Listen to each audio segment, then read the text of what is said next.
Segundo relatado em uma reportagem publicada pela BBC em novembro de 2017, foi somente no ano de 1979 que o termo serial killer passou a ser usado pelas autoridades norte-americanas.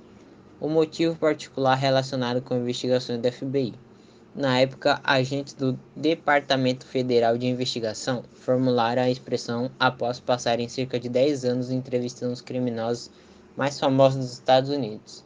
Ao longo do tempo, a Unidade de Ciência Comportamental da FBI sentiu a necessidade de nomear esse tipo de crime, ao perceberem que não se tratava de qualquer espécie de homicídio.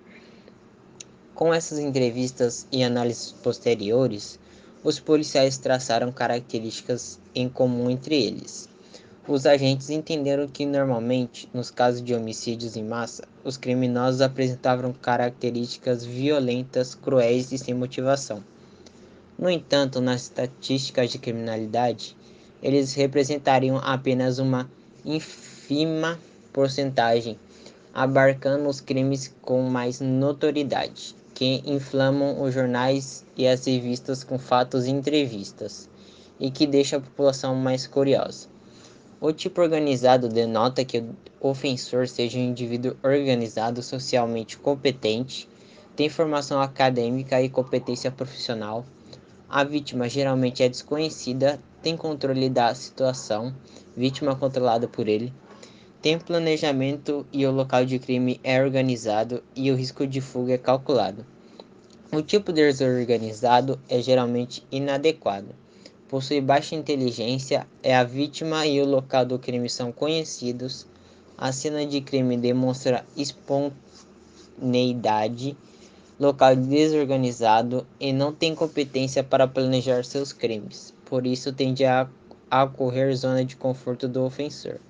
Presença de violência súbita e poucos ou nenhum controle da vítima.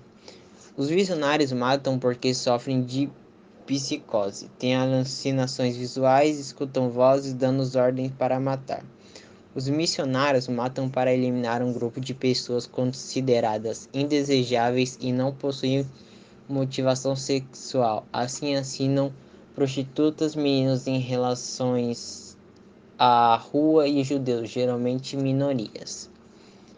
Os hedonistas, estes vivem um estilo de vida desviante que se entrelaçam com o assassinato. São assassinos de luxúria, emoção orientados pelo lucro e por um último, os assassinos poder/controle.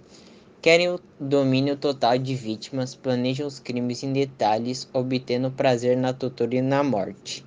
Em seguida, vêm 6 serial killers mais perigosos do mundo.